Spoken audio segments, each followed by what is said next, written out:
Are you ready to perform at your highest potential? Welcome to the Performance Matters podcast from GP Strategies, your talent transformation partner. In each episode, we'll interview industry experts and explore best practices and innovative insights to help your organization improve performance. Is there just one more thing that you can share today with the audience? One more cool trend? Well, I think we've talked a little bit, but I think, the productivity bots are interesting. Okay, A lot of yes. upside on the productivity being able to help out. But So let's talk about that because we're getting a lot of questions. People are saying, do we already have this? And how do I get it? So first of all, let's back this up here. For those that haven't listened to one of our former sessions, and if you're listening, welcome. We encourage you to like, subscribe, follow. But Matt's talking about the idea of a productivity bot. Paint the scenario of where this might be useful in this scenario. Well, I mean, if you're like me, and unfortunately some days I have back-to-back meetings, and you start to get meeting fatigue. I'll take my own notes, but it's always great to have an extra set of eyes to be able to do that. But AI productivity bots are things that will follow you from meeting to meeting. It'll listen in on your meeting. It'll create a transcript. It can summarize that. It can call out action items. And it can even then set up into a workflow things like reminders and nudges to say, hey, you said you were going to follow up by Friday with this. Have you sent it yet? Have you sent it yet? Have you sent it yet? If you're in, like, for example, the sales function, using chorus.ai as an example of one, it can actually layer out a sales workflow that can tie back into pre-call planning, post-call planning, things to cover during the call, follow-ups, etc. All of that kind of stuff. It can actually work into, and it can connect back to your CRM where it can actually put notes about a client into that you have had conversations with. So what it does is it allows us to do a lot of the things when we're really, really busy. The things we don't do. I don't summarize my meetings. I don't send out my notes. I forget a couple of to-do items. It's like having an assistant that follows you to every meeting that is able to walk away, and they'll remind you for what you need to be able to do. And so That's amazing. And then, that's the interesting part. But then on the other side, there are social things. I mean, if we start to have these shadows, these productivity bots that follow us to places, they're recording lots of information and things. You have to be aware, like, what type of a meeting am I in? Am I telling people that it's being recorded? There's a whole variety of things socially that we'll need to think about as we start to use these tools.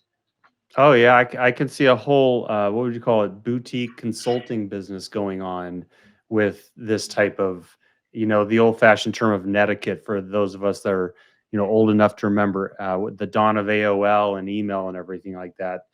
You'd go to courses and people would teach you what to say and how to do it. I can see that starting to emerge. But I think you're hitting on one key thing here with this productivity bot is it's allowing you to do what you do best and then have your back. And you think about this though, in a traditional like pure office world, some of these things I don't know if they would even work as well as they work in more of this, virtual world where we have people are living on Teams or Zoom. I feel like that's where they really are thriving in that. I'm kind of curious on your perspective. In worlds where people are going to return back to offices, do you still see the bot flourishing some way in that kind of scenario? That's an absolutely great question. Now, I already experienced this going back to the classrooms. So there were some elements that when we were on Zoom meetings and we were all there for, let's just say for the classroom, separate that. I was just talking about the classroom.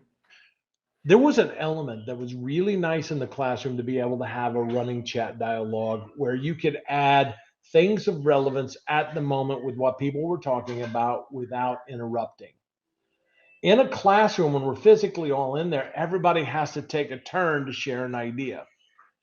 And one of the things I noticed is that when we were online and then we came back into the classroom, it was really hard because I really like to share a lot of thoughts in the chat. But I didn't want to I wanted to provide a lot of room for people to share and voice their ideas and their opinions in the classroom. So It was a great way to be able to share without being disruptive with it. But when you get back to the physical classroom, we lost that track. My advocacy is that we should be bringing that component back into it. So having an actual bot perhaps that can actually interact and capture notes and ideas, and we can actually upload and share ideas into it, and it's able to kind of track a thread inside the classroom. I think we should be able to do that. And I think it kind of would probably unnerve facilitators sometimes, because they're like, I got to keep not just what's in front of me, but aware of what's going on around me. But the reality is that our classrooms are going to be hybrid. Not everybody Right. will be in the classroom. You'll still need to do that. And the idea is to engage them. So I think we create the best of both worlds, where even if we do come back in, we still have these tools of like that chat, that engagement pane. We still have the opportunity for productivity bots to help capture meeting notes, summary, what we're doing, lecture notes, those kind of things. I think it's still valuable to have it. To be honest, if you're going to record the session anyway to post for somebody to watch later, why wouldn't you Right. be able to have it recorded with the other bots? So, I mean, there are things That out there. it'll be interesting to see how that evolves. I don't think either of us have an answer, but I'm almost feeling like there's almost that opportunity to have the bot become like a product in itself, kind of like, introducing the R2D2 by you. And it might not be a big droid following you, but might be just something you kind of pop on a table, and it's got like an owl head and it's Oh yeah, you know what I yeah, mean? Who yeah. knows? Who knows what's gonna Oh, happen? But and I think it'll probably start to be, what if it is actually something wearable? Imagine that the equivalent mm, of it is that it's a device that I wear on me somewhere. Could be a necklace, could be a watch, could be whatever, but it could also project an avatar, a hologram, if I wanted to be oh, able to have a physical, a semi-physical embodiment of what it is, but taking notes and sharing it. But it could project, and I could have it project or not project or take notes or whatever. But yeah, you could actually start to have it be in something like that. I don't think we're that far away from that. The Performance Matters podcast is brought to you by GP Strategies.